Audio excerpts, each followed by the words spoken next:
ప్రపంచం సత్యము అనుకోవటం మాయ.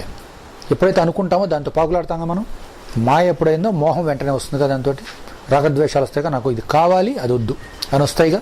ఒక వస్తువు ఉంది అనుకున్నప్పుడు నీకు ఎదురు కావాలనిపిస్తుంది లేదా వద్దనిపిస్తుంది, రెండు ఉంటాయి తాళ్ళు. ఆ తాళ్ళు వెంటనే వచ్చి నీ మెడ చుట్టూ పట్టుకుంటాయి. నువ్వు ఏదైతే ఉంది అనుకుంటున్నావో అదే అసలు భ్రమ అని కరెక్ట్గా అర్థమైతే అప్పుడు ఈ రెండు తాళ్ళు కూడా నేనేం చేయలేవు. అసలు మాయ ఉండదు, నీకు మోహం ఉండదు, రాగం ఉండదు, ద్వేషం ఉండదు. ఎలా ఉండకుండా పోతుందంటే నీకు క్లియర్ అండర్స్టాండింగ్ రావాలి దీంట్లో. దాని స్వరూపము, నిజమైన స్వరూపం నీకు అర్థం కావాలి. అర్థమైతే దాని మీద నీకు భ్రమ పోతుందిగా, అంతే కదా. అదన్నమాట. యస్సాక్షాత్కృతే ప్రబోధ సమయే స్వాత్మానమేవాద్వయం. ప్రబోధ సమయంలో అంటే నువ్వు సమాధి స్థితిలోకి వెళ్ళినప్పుడు, నీ జ్ఞానప్రాప్తి కలిగినప్పుడు నీకు సాక్షాత్కారం అవుతుంది సత్యం ఏమిటి అని, జ్ఞానోదయం అవుతుంది. అప్పుడు నీకు అర్థమవుతుంది. ఎలా?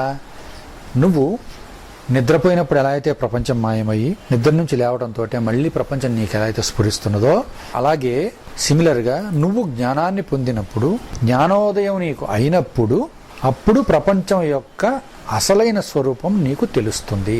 అర్థమైందా పాయింట్? ఉపమానం అనమాట, ఒక ఎగ్జాంపుల్. నిద్రతో పోల్చి చెప్పాడు ఆయన. నిద్రని సమాధిని పోల్చాడు అక్కడ.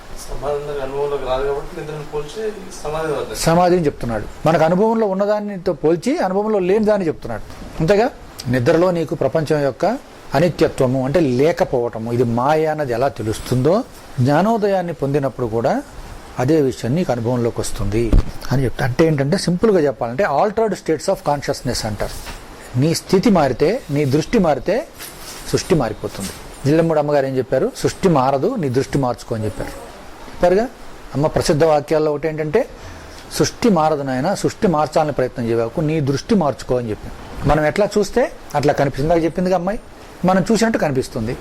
జగత్ అనుకుంటే జగత్తుగా కనిపిస్తుంది, భగవంతుడికి అనుకుంటే భగవంతుడు కనిపిస్తుంది. నేను చిన్నప్పుడు భగవద్గీత చదివాను. మా పల్లెటూళ్ళు ఇందాక చెప్పాను కదా, అక్కడే పుస్తకాలు ఉండేవి. మన పాతకాలం ట్రెడిషనల్ ఫ్యామిలీస్లో ఇవే కదా, బీరువాళ్ళ నిండా ఉంటాయి పుస్తకాలు.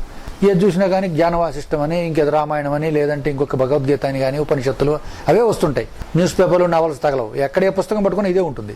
అది చూస్తుంటాం కదా, చదవంగా కొంత ఎక్కుతూ ఉంటుంది మనకి. ఆ చెరువు కట్ట మీద కూర్చొని ఆడు కూర్చొని చదువుతుండేవాడిని పుస్తకాలన్నీ. అప్పట్లో ఒక భగవద్గీత చదివా, ఇప్పుడు కనపడవట్లే.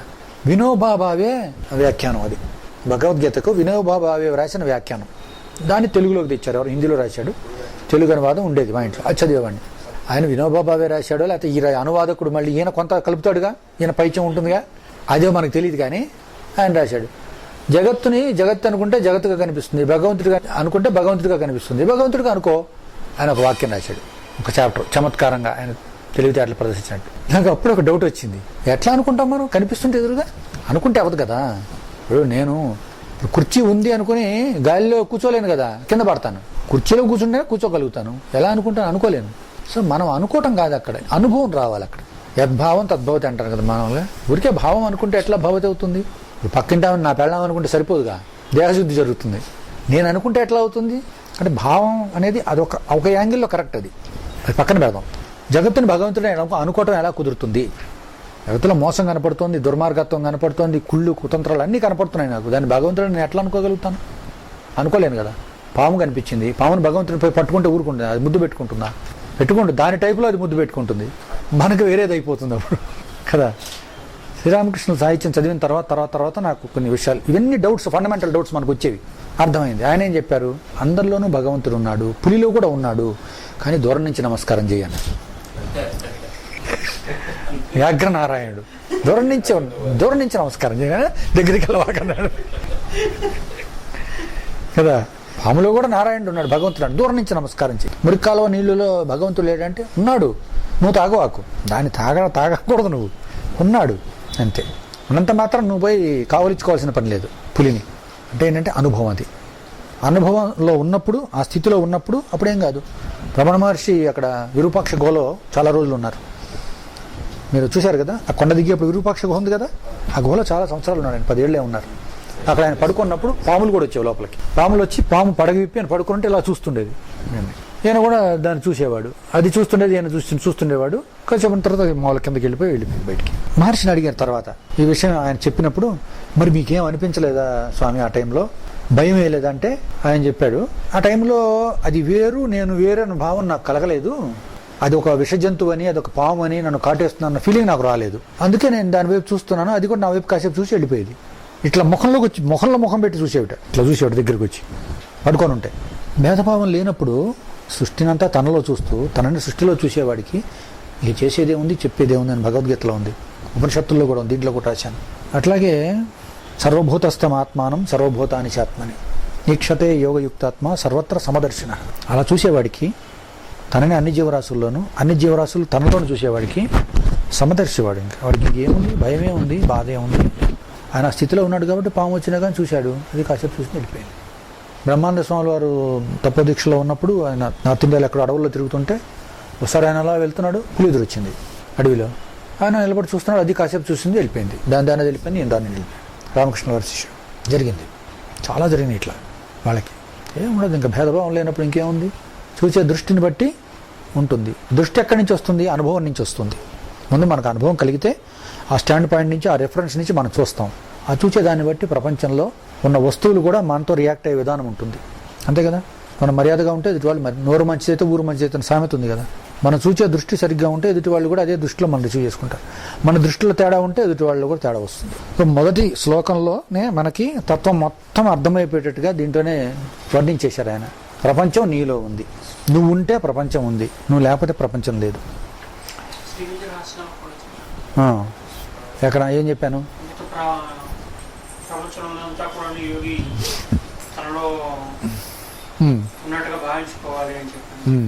అంతే, అది వాస్తవమే. ముందు భావించుకుంటే అదే నిజం అవుతుంది. తర్వాత దిల్లిముడు అమ్మగారు ఏమన్నారు? నాకు అనిపించట్లేదమ్మా అంటే, ముందు అనుకో తర్వాత అనిపిస్తుంది అన్నారు. అంతా అదే అంటారు కదమ్మా, నేను అనుకోవటమా అనిపించటమా అది అని అడిగాట అమ్మగారిని. అమ్మా ఇలాంటి చిక్కుముళ్ళు చాలా వేస్తారు ప్రశ్నలు తేలిగ్గా. ముందు అనుకోనైనా తర్వాత అనిపిస్తుంది అంటే, ముందు అనుకోవటం అంటే ఏంటి? ధ్యానం. ముందు ధ్యానం చెయ్యి, నీకు అనుభవంలోకి వస్తుంది. అంతేగా. ధ్యానం ఏం చేస్తాం మనం? అదే బ్రహ్మర్కేట్. అనుకోగా అనిపిస్తుంది, అదే అనిపిస్తుంది. లాయరీ మాజేలు ఏం చెప్పారు?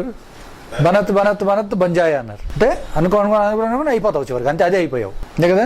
గతే పరాగతే అన్నారు. అంటే నడుస్తుంటే గమ్యం చేరుకున్నావు. ఒక రోజున నడుస్తూ ఉండాలి, అనుకుంటూ ఉండాలి. ధ్యానం చేయంగా ధ్యానమూర్తి ఏదైతే ఉందో అదే నువ్వు అయిపోతావు. తన్మయం అనే మాట ఉంది. తన్మయం అంటే ఏంటి?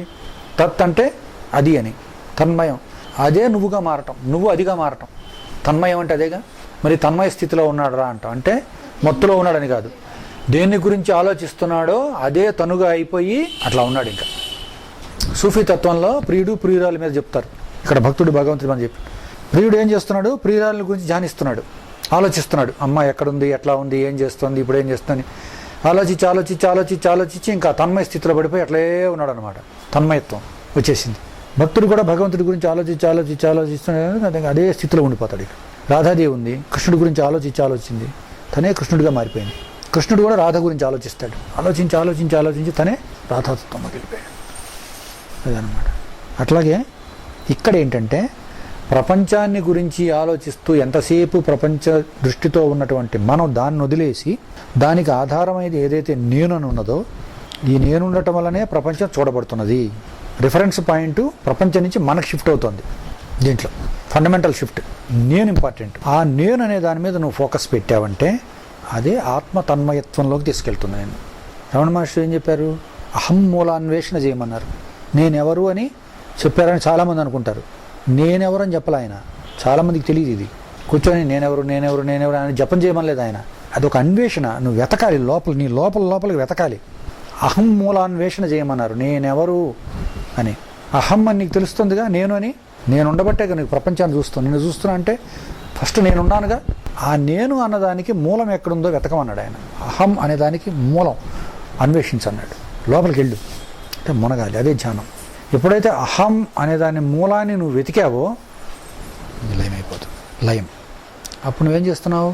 3 కాలాలని దాటి వెళ్తున్నావు, 3 గ్రంథుల్ని దాటి వెళ్తున్నావు, 3 స్థితుల్ని దాటి వెళ్తున్నావు. జాగ్రత్త, స్వప్న, సుషుప్తం, భూత, భవిష్యత్తు, వర్తమాన కాలాలు అన్నిటిని దాటి నువ్వు నీ లోపలికి వెళ్ళిపోతున్నావు. దాని మూలానికి వెళ్తున్నావు. ఆ మూలంలో ఏముంది? ఒకటే ఉంది. దాన్ని భగవంతుడను, దేవుడను, అమ్మవారను, అయ్యవారను, ఏ పేరున పెట్టు, ఒకటే ఉంది. ఆ ఒక్క దాంట్లోకి నువ్వు వెళ్ళిపోతున్నావు. దాంట్లోనే ఉంటున్నావు నువ్వు. ఆ స్థితిలోనే వాళ్ళు ఉన్నారు. రమణ మహర్షి స్థితి అది. నిరంతరం అదే స్థితిలో ఉండగలగటమే సమాధి, సహజ సమాధి, నిత్య సమాధి అంటారు. వాళ్ళు ఆ రిఫరెన్స్ పాయింట్ నుంచి మాట్లాడుతుంటారు. అక్కడ ఉంటారు వాళ్ళు.